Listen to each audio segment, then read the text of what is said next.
Thank you, Emily. Welcome. Good morning. Welcome to Unitarian Universalist Congregation of Lynchburg. We are glad you are here.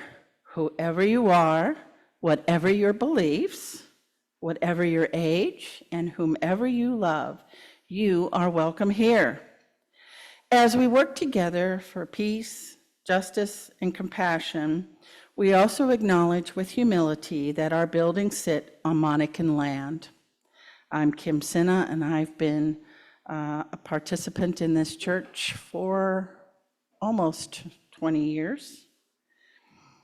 If you are with us for the first time, we're glad you chose to be here this morning to participate in the service for this congregation we love. If you would like to receive our monthly newsletter and Friday email updates, please fill out the virtual visitor card found on our website, uulynchburg.org, under Sunday services, or fill out the yellow card found in the back of the chair front of you and place it in the offering basket during offering. We have a special welcome today for Amy Bonnet. Hopefully I said that correct. Executive Director of Camp Kumbaya, who will be our generosity recipient, so get your checkbooks ready. And we also welcome our guest minister, the Reverend Eve Stevens from Asheville, North Carolina. She grew up a UU in the Clemson, South Carolina congregation. Our Lynchburg Interfaith Minister Group is sponsoring a showing of Bad Faith, Christian Nationalism's Unholy War on Democracy. Will be held tonight at Quaker Memorial Presbyterian Church at 7 p.m. This is a documentary our minister group feels our members need to see. Please plan to attend. And finally, following the service today, before we go for refreshments, it will have our annual meeting to elect our slate of officers for the coming year and approve a couple of word changes to our bylaws. There you go. It's not written in here. So and now I invite us to release our worries about the world and our own lives as we enter into the service by taking some slow, calming breaths.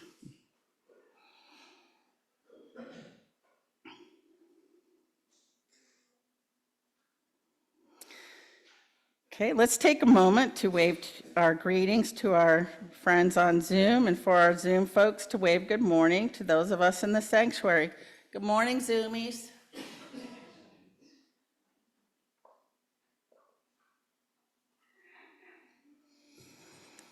All right. Now will you join me in saying our chalice lighting words? May the light we now kindle inspire us to use our powers, to heal and not to harm, to help and not to hinder, to bless and not to curse, to serve you, O Spirit of life. And now let's stand in body or spirit as we join together to sing hymn number 396, I Know This Rose Will Open. We're going to sing it through twice.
All right, and I'd like to invite all the young ones and young at heart to join me down front.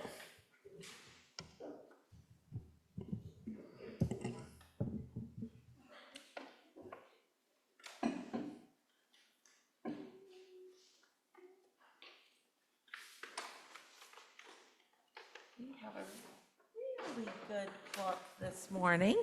It's called The Sandwich Swap. So, do you girls want to come sit down here so you can see the pictures? The Sandwich Swap. It all began with a peanut butter and jelly sandwich. And it ended with a hummus sandwich. Hi, Polly. Salma and Lily were best friends at school. They drew pictures together. They played on the swings together. They jumped rope together. And they ate their lunches together. It's a crowded cafeteria, isn't it? Yeah.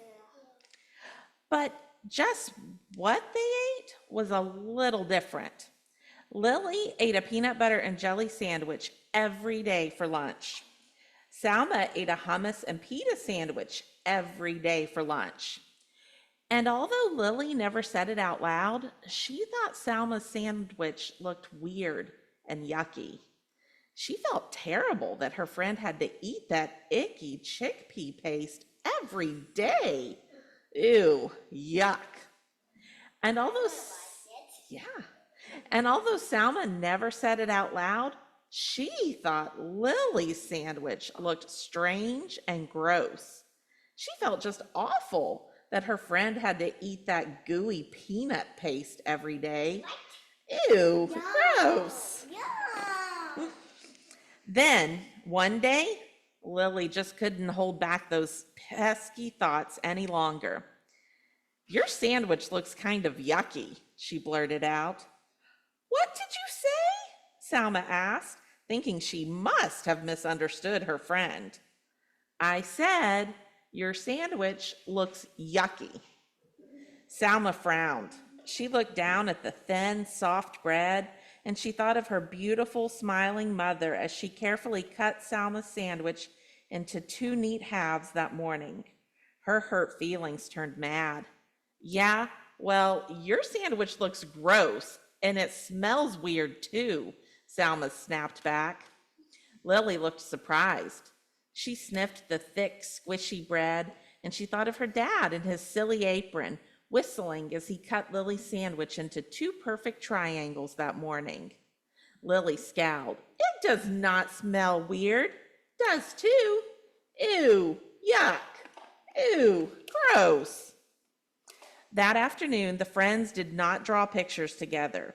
They did not swing together, and they did not jump rope together either. The next day, Salma ate her lunch at one table, and Lily ate her lunch at another.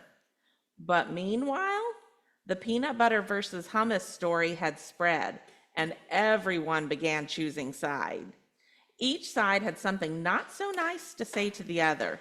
Peanut butter breath, jelly heads, garlic breath, chickpea brains.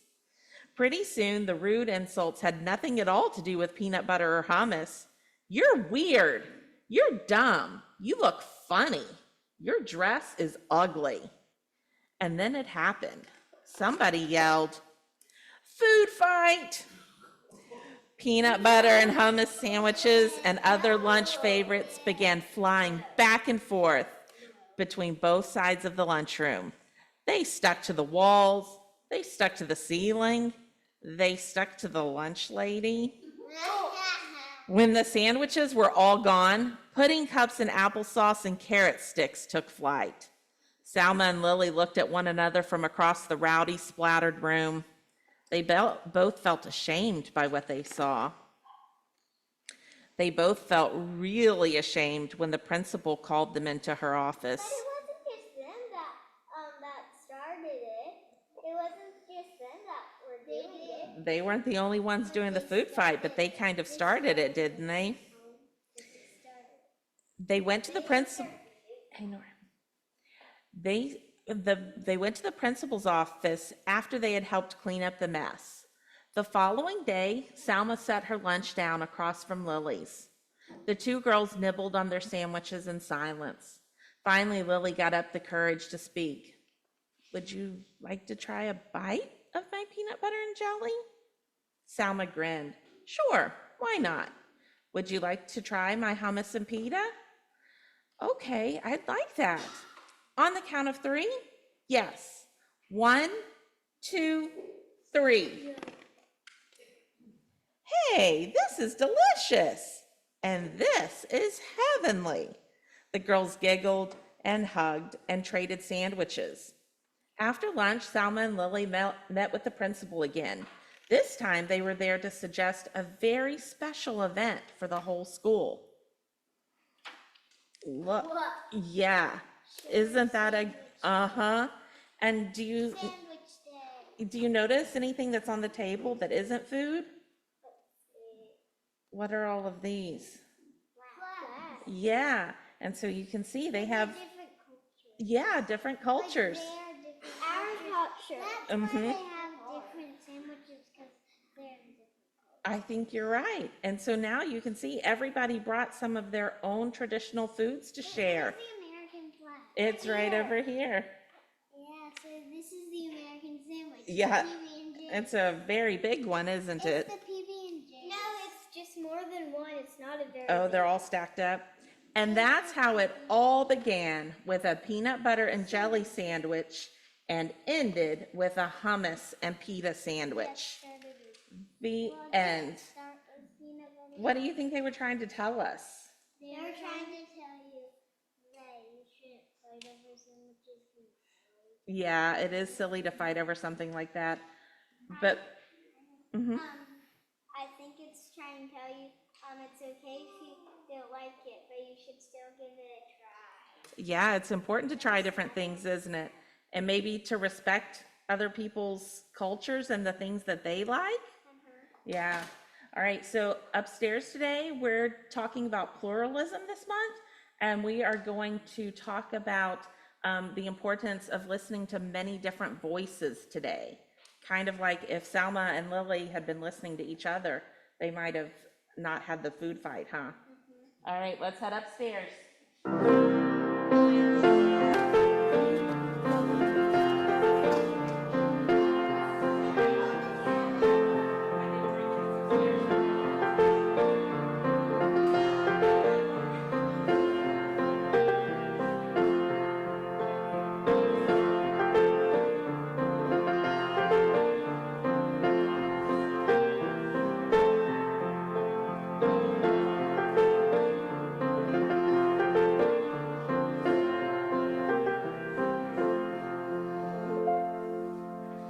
All right, now I invite our Generosity Sunday speaker, Amy Bonnet, Executive Director of Camp Kumbaya.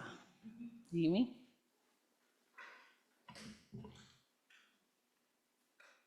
Good morning, everyone. I bring you greetings from Camp Kumbaya, and there's a little added addition since last year.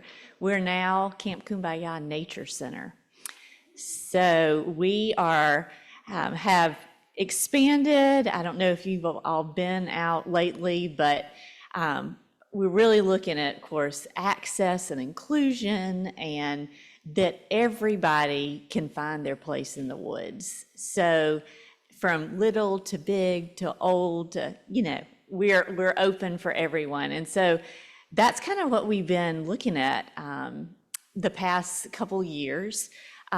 Since last fall, we've added a bus turnaround. So if you haven't been back there, we have a pollinator garden in the center with a bus loop, because what happens is with field trips, those buses and kids, they couldn't get out, once parents came. And so now we have a new little gazebo, so you can sit in the center and watch the pollinators and the children running around. So, it's always neat to kind of give an update of what it looks like. And so I invite you to come out and also see our cottage. We renovated that a couple years ago. It was a 1920s cottage, and Tom Gertie was such a lovely help with that. And we have a new room on the back that overlooks the woods. And one special thing I like with that is we're about repurposing and reusing and recycling. And so we had to take down those ash trees on our property.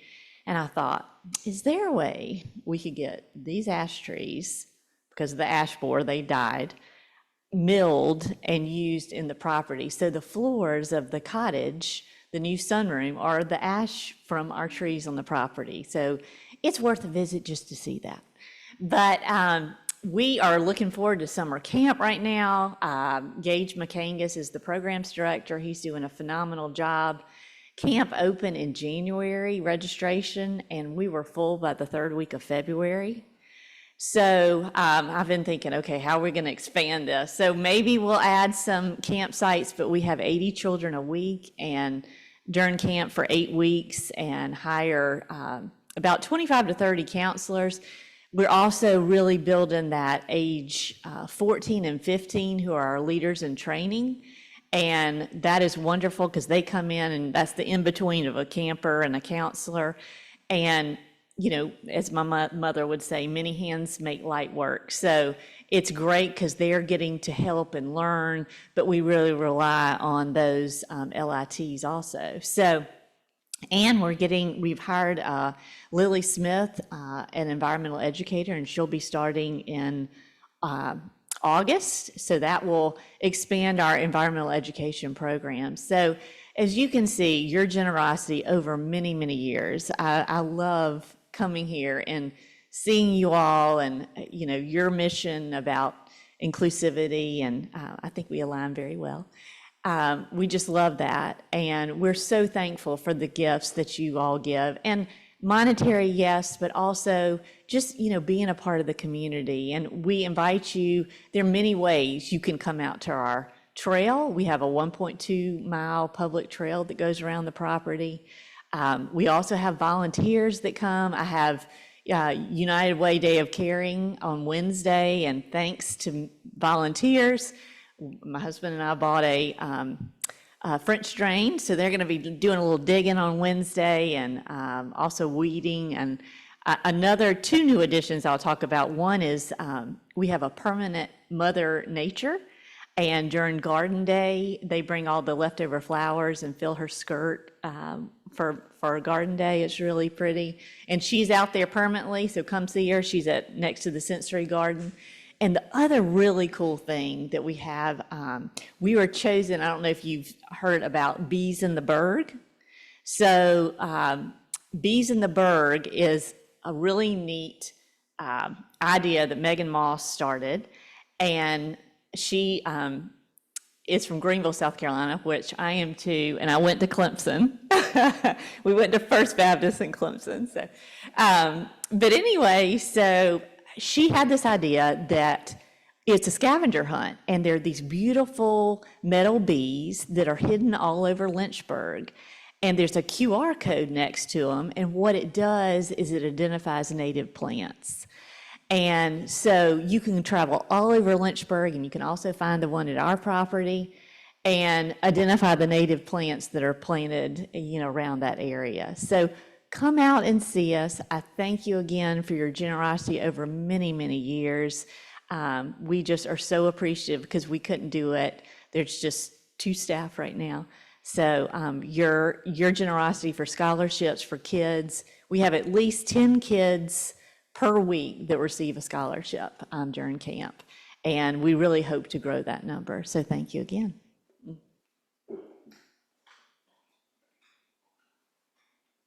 Thank you, Amy. Last time I was on your trails, I actually got lost and ended up in some guy's backyard who told us how to get back to the camp. We love Camp Kumbaya, our congregation. All right, so as you know, Generosity Sunday, all loose change, and any checks with Generosity Sunday in the memo or Camp Kumbaya and Nature Center will go to Camp Kumbaya and Nature Center.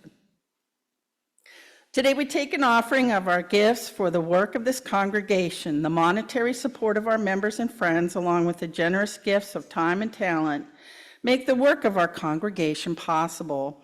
I invite you to use the offering baskets here in the sanctuary, or if you're on Zoom, you may make a donation on the website through PayPal or send a check to the church office. We also take an offering of gifts generously offered and gratefully received.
It is our tradition to share the joys and concerns in our lives. In this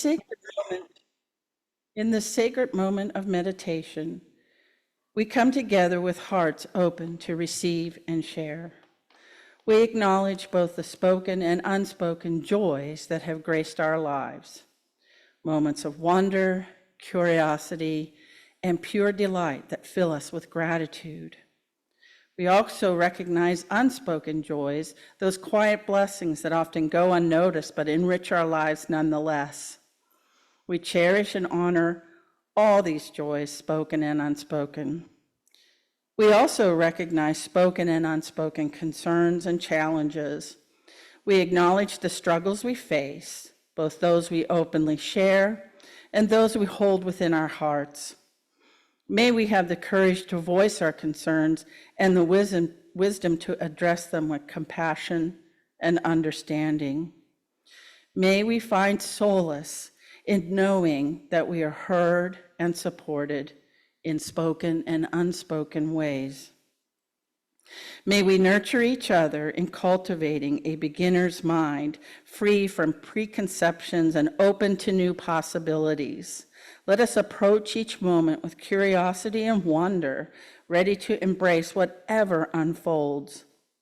May we let go of judgments and expectations that hinder our growth and understanding, both in spoken and unspoken realms. As we journey forward, may the spirit of a beginner's mind be our constant companion. May we remain open to the richness of each moment, spoken and unspoken, and the lessons they hold for us. Blessed be.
And now I turn it over to Reverend Eve Stevens, who's coming to us through the wonder of Zoom.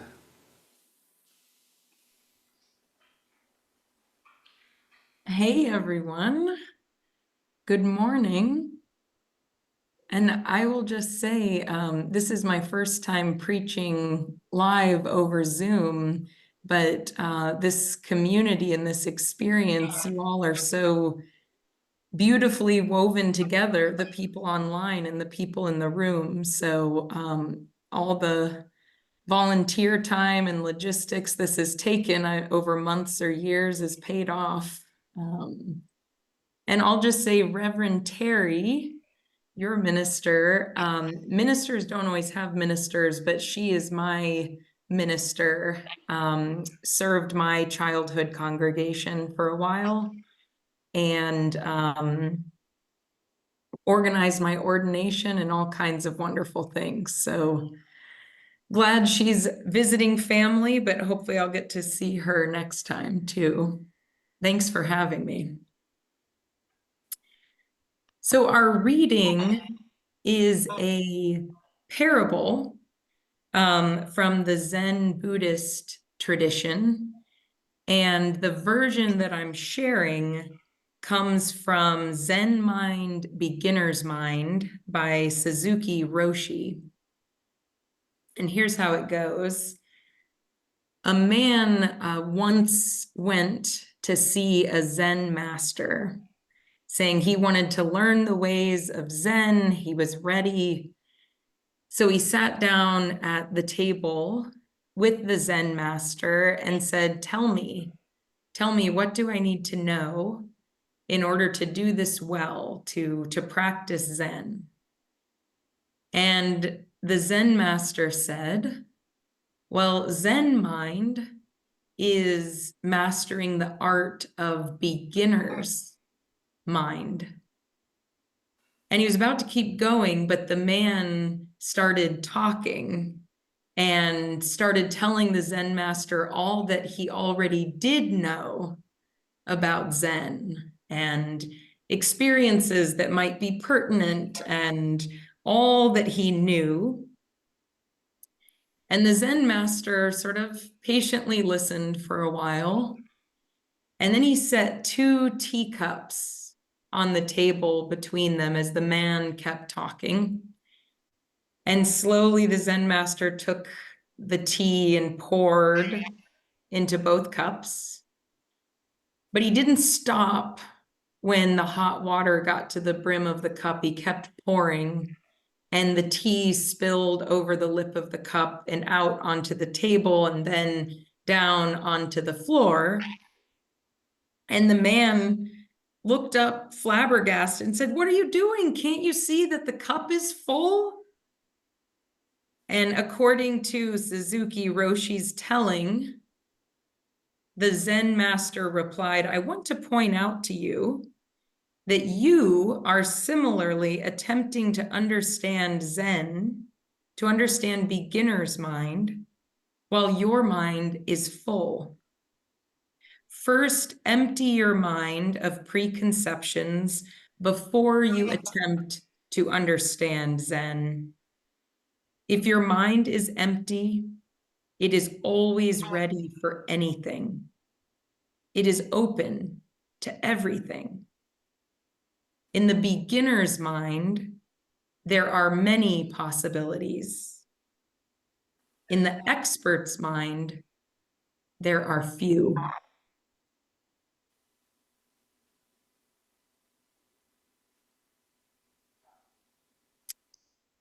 I drive my 2 young children to school every day. There's a flurry of activity from the time they wake up, pulling on socks, trying to decide what we're going to have for breakfast, setting the timer to play for what I'm always told is a woefully inadequate amount of time. Then we stumble toward the car. I strap them in, hand them their toothbrushes so they can multitask on the drive. Then I hop in, notice for the 80th time the pile of trash in front of the passenger seat, and shake my head, Eve, Eve, Eve, before we start driving. And there's never any lack of conversation during our drives. And somehow, wherever my mind is, as we're making our way, my kids are able most mornings to casually, out of nowhere, pull me with them into a state of wonder. Once my oldest child, Ethan, asked me, "Mommy, what are those ropes in the sky?" And maybe you can picture right away what he was talking about, but I had no idea. I looked around everywhere, taking him at his word, looking for actual ropes in the sky that somehow up to then maybe I had just not noticed. The lines that planes leave behind? I asked him. No. My youngest, Hank, also seemed to know about these ropes in the sky and found me comically out of touch. Oh, the power lines. Once we confirmed that we were indeed talking about the same thing, Ethan, of course, asked, "What do power lines do?" And if you're an electrician, I apologize to you in advance, but I said, well, they do a lot, I guess. But one thing is that they carry light to the grocery store and your school and our house, so that when you turn the switch to turn the light on, it works. To Ethan and Hank, that was a very cool and very satisfactory answer. Like magic, Hank said. Pretty much, yeah. Ethan and Hank approach life with an empty cup. They are still able to see simply what is there. They greet the world with curiosity because they know no other way.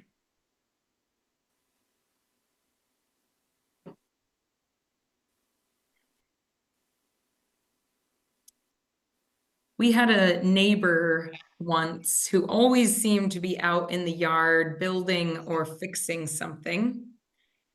And as I'd head down our street, he'd be in view for about 15 seconds.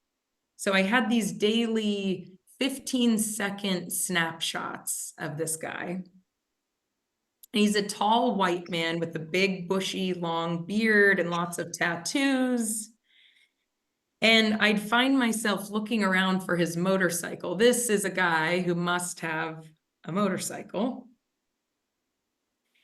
The first few times that we ran into him while we were walking, we'd exchange a few pleasantries. And I'd noticed there was a tattoo on the inside of one of his arms that seemed particularly bold and pronounced. But it was always mostly covered, and I could never get a good look at it without being rude or making it too obvious that I was trying to look at his tattoo. All I could get out of the corner of my eye were some flashes of red. I decided that this man must have grown up in a rural area, somewhere in the South, not far from where we were. I knew that we would not agree politically and figured it best to just never bring that up or talk about it. And I grumbled to myself about how he obviously felt comfortable sporting a tattoo on his forearm that I was pretty sure was a Confederate flag. Well, one evening, my neighbor and his wife and their little one were sitting around a fire pit in their front yard, and they asked us to join them as we were coming back from our walk. And we were delighted to have a playmate for our kids, and maybe the hope of some adult conversation. We did not care about what. So we said yes.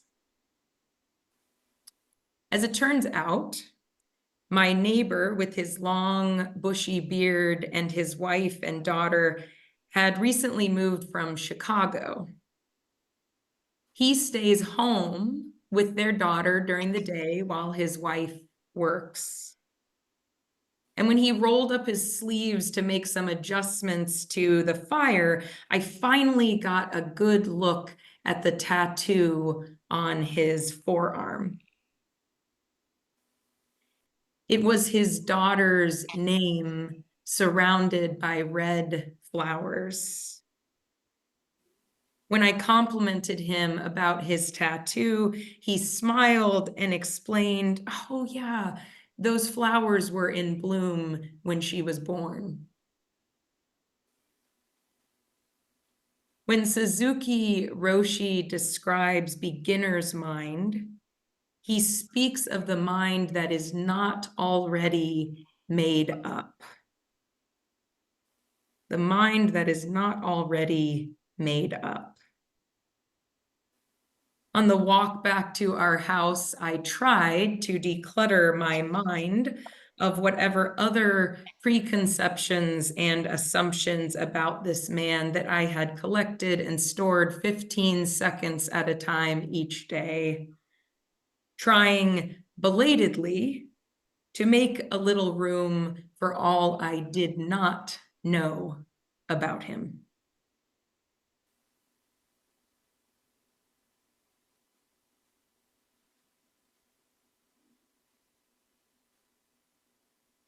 Sometimes when I am running late, I swear that school buses hide somewhere, waiting until they see me coming, which is when they turn on their flashing lights and turn on that stop sign that swings out, and the cars in both directions have to stop and wait for God knows how long. Often when this happens, I sit there cursing the fates, feeling an eternity tick by before finally, I'm able to move forward and go about my day. But the other morning, I was not running late yet. I was returning from an early morning swim. And I think the rhythm of my arms and legs, the alternating bursts of cool air with the warmth of the pool with each stroke, the feeling of being held by the water had emptied my mind for a moment of its clutter. And there it was, a school bus, lights flashing, stop sign extended. No matter what the driver of each car was rushing toward, everyone stopped in both directions and we waited. We watched together as this precious pint-sized being walked around the bus, oversized backpack swinging to and fro, and then climbed inside. I was struck still by the beauty of this ritual, as if I'd never seen it before. When a child walks into the road for a moment, everything stops. For that moment, they become our child. And together we hold the edges of this safe space for them for a moment, sending them off into a day we won't get to hear about later, but knowing in some small way we played our part. In the early morning light, an experience that had become stale and fixed and tiresome was new again.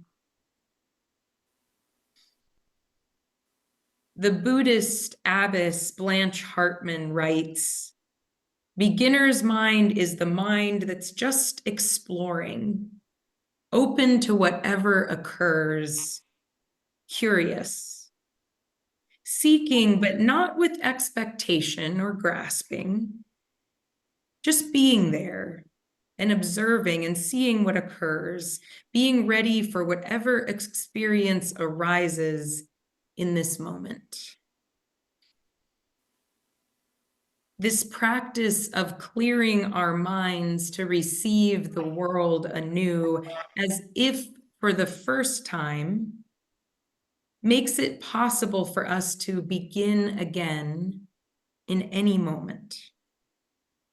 We do not need to wait for a change in season or for some pivotal transition in our lives. Beginner's mind is always waiting there inside of us.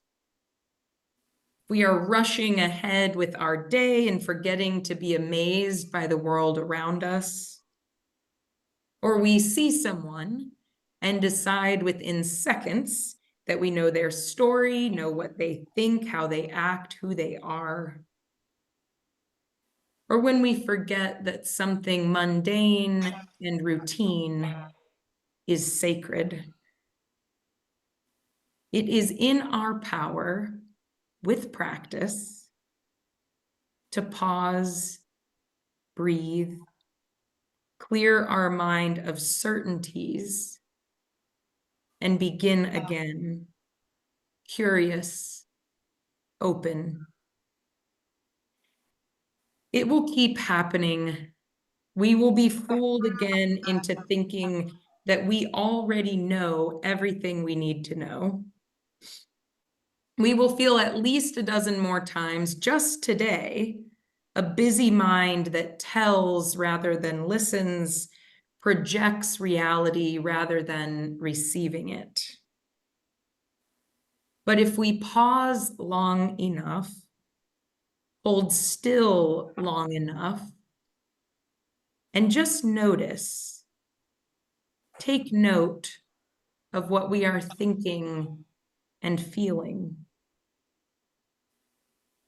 In that beat, that space, that quiet, the possibility of a new awareness emerges.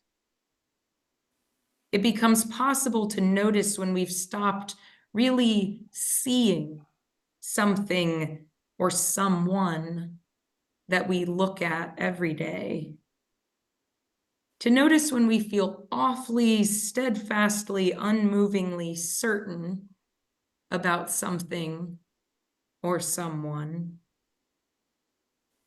In that pause, we may notice that our mind has grown so full that there's no room for wonder and beauty to surprise us. If we are willing to practice emptying ourselves of preconceptions, assumptions, expectations, if we are willing to practice letting go of our fixed or rigid understanding of the way things are, in any moment we are given, we can begin again. We can receive with an open mind and a curious heart the world around us and the life we have as if for the first time. Blessed be. Amen.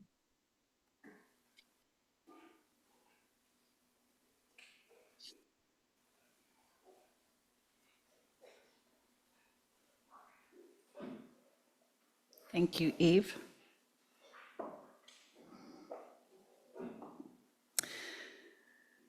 We will now have sing hymn number 1009, which, David, we have a video for that.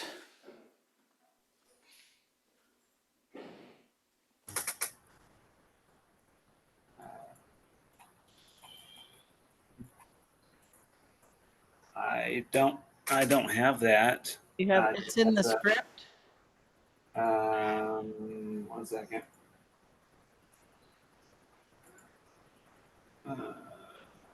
Using beginner's mind beautifully there. Yes. Yeah. I don't think I ever got this script. It is in the green hymnal. If we, Uh,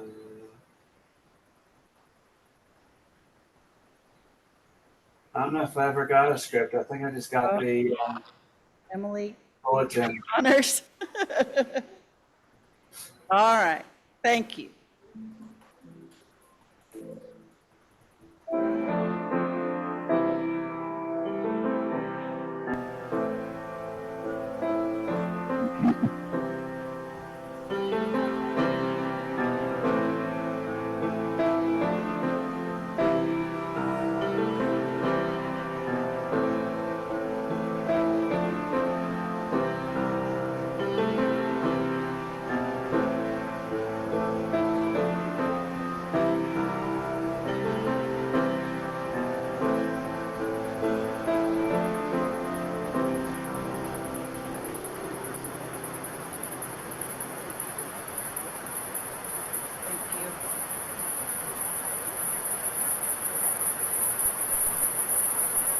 Thank you.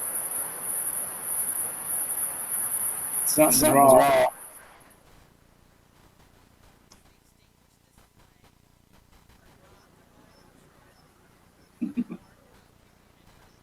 Or the fire of commitment. These we carry in our hearts until we are together again. And let's do a quick wave goodbye to our Zoomy friends.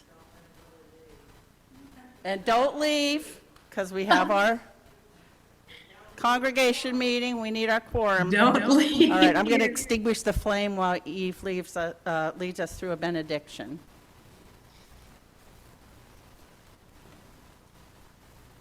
Let us pause, breathe, notice, listen.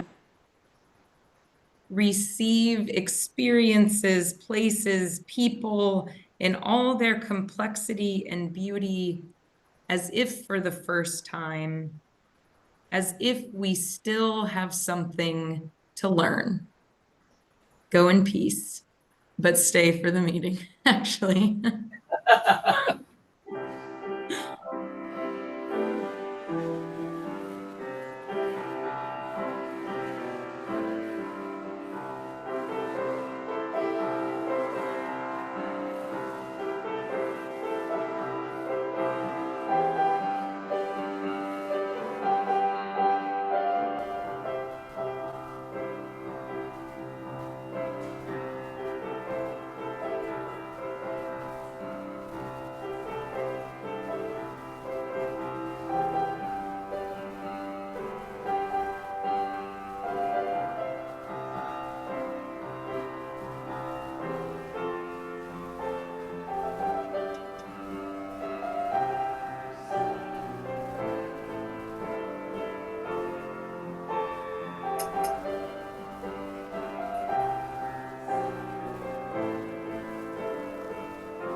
Gee, have we had a lot of rain lately?